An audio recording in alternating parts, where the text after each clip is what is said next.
जब हम किसी भी टॉप एथलीट को उसके बेस्ट परफॉर्मेंस पर देखते हैं तो ऐसा लगता है जैसे कोई जादू हो रहा हो। लेकिन सच तो ये है कि ये जादू नहीं, ये पूरी तरह से विज्ञान है। ये एक सोची समझी रणनीति है, एक प्लान का नतीजा। इस विश्लेषण में हम उसी ब्लूप्रिंट को समझने की कोशिश करेंगे जिसका इस्तेमाल करके एथलीट अपनी सफलता की कहानी लिखते हैं। तो सवाल यही उठता है कि ये जो एलीट एथलीट्स हैं, ये आखिर इतने अच्छे बन कैसे जाते हैं? क्या ये सिर्फ ऊपर से मिली हुई प्रतिभा है या इसके पीछे कोई राज है? देखिए, इसका जवाब छिपा है एक सिस्टम में, एक ऐसे तरीके में जिसे कोई भी सीख सकता है और अपने लक्ष्यों को हासिल करने के लिए इस्तेमाल कर सकता है। चलिए इसी में थोड़ा और गहराई से उतरते हैं। चाहे वो एक परफेक्ट बास्केटबॉल जंप शॉट हो या फिर एक जबरदस्त टेनिस सर्व, हर बड़ी एथलेटिक कामयाबी की शुरुआत एक ही जगह से होती है, एक बेसिक मूवमेंट पर पूरी तरह से महारत हासिल करने से। यह सफर शुरू होता है अनाड़ी कोशिशों से और खत्म होता है एक ऐसे स्किल पर जो बिना सोचे समझे अपने आप होता है। यह पहला और सबसे जरूरी कदम है।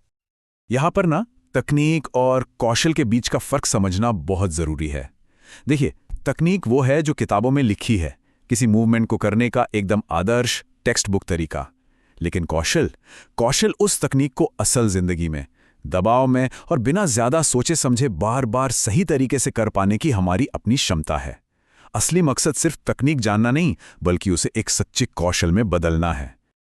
कोई भी स्किल सीखने का सफर 4 चरणों से गुजरता है। इसको ऐसे समझिए जैसे कार चलाना सीखना। पहले चरण में हम अचेतन रूप से अक्षम होते हैं, हमें पता ही नहीं होता कि हम क्या नहीं जानते। फिर हम सचेत रूप से अक्षम होते हैं, हमें अपनी गलतियों का एहसास होने लगता है। प्रैक्टिस के साथ हम सचेत रूप से सक्षम बन जाते हैं, मतलब हम वो काम कर सकते हैं पर बहुत ध्यान लगाकर। और आखिर में आता है अचेतन क्षमता का स्तर, जब वो स्किल इतना नेचुरल हो जाता है कि हम गाने सुनते हुए भी आराम से गाड़ी चला लेते हैं। अच्छा, तो एक बार जब मूवमेंट की समझ आ जाए तो अगला कदम है लगातार बेहतर होते जाना। और ये जो तरक्की है, ये कुछ पक्के वैज्ञानिक नियमों पर टिकी हुई है। ये वो सिद्धांत हैं जो ये सुनिश्चित करते हैं कि मेहनत बेकार ना जाए और असली सुधार देखने को मिले। पहला सिद्धांत है विशिष्टता, यानी स्पेसिफिसिटी।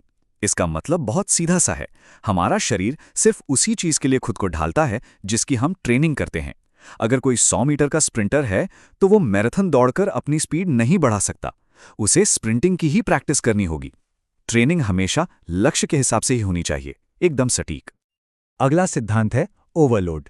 शरीर को बेहतर बनाने के लिए उसे उसकी मौजूदा क्षमता से थोड़ा ज़्यादा चैलेंज देना ही पड़ता है। अगर कोई हमेशा एक ही वजन उठाता रहेगा तो वो कभी भी ज़्यादा मजबूत नहीं बनेगा। तो ज़रूरी ये है कि शरीर को बदलने के लिए उसे थोड़ा और ज़्यादा काम करने पर मजबूर किया जाए। लेकिन सवाल ये है कि वजन कब बढ़ाना है? अंदाजे से नहीं, इसके लिए एक बहुत ही प्रैक्टिकल नियम है जिसे 2 के लिए 2 रूल कहते हैं। अगर कोई एथलीट अपने आखिरी सेट में अपने लक्ष्य से 2 या उससे ज्यादा दोहराव कर लेता है और ऐसा लगातार 2 वर्कआउट में होता है, तो इसका मतलब है कि अब अगले वर्कआउट में वजन बढ़ाने का सही समय आ गया है। ये अंदाजा लगाने की जरूरत को ही खत्म कर देता है। और यहीं से प्रगति यानी प्रोग्रेशन का सिद्धांत सामने आता है। ओवरलोड को एक सिस्टम से धीरे धीरे और लगातार लागू करना होता है। बहुत जल्दी बहुत ज़्यादा करने से चोट लग सकती है और बहुत धीरे करने से कोई सुधार ही नहीं होगा। तो ये सही संतुलन बनाने की कला है। तो अब जब हम इन सिद्धांतों को समझ गए हैं तो चलिए देखते हैं कि इन सब टुकड़ों को एक साथ जोड़कर एक असली ट्रेनिंग प्लान, एक परफेक्ट वर्कआउट का ब्लूप्रिंट आखिर तैयार कैसे किया जाता है। एक प्रोफेशनल ट्रेनिंग प्रोग्राम बनाना एक बढ़िया रेसिपी तैयार करने जैसा है और इसमें 7 मुख्य चीजें होती हैं। खेल की ज़रूरतें क्या हैं, कौन सी एक्सरसाइज चुननी है, हफ्ते में कितनी बार ट्रेनिंग करनी है, एक्सरसाइज का क्रम क्या होगा, कितना वजन और कितने रैप्स होंगे और सेट के बीच कितना आराम करना है। सही नतीजा पाने के लिए हर पहलू को ध्यान से प्लान करना पड़ता है। और ये जो आप देख रहे हैं, ये एक तरह की चीट शीट है। इससे साफ पता चलता है कि लक्ष्य के हिसाब से रैप्स, सेट और आराम का समय कैसे बदलता है। अगर लक्ष्य ताकत बढ़ाना है तो कम रैप्स और ज्यादा आराम चाहिए, और अगर मसल्स का साइज बढ़ाना है तो मीडियम रैप्स और कम आराम चाहिए। सब कुछ इस बात पर निर्भर करता है कि हासिल क्या करना है।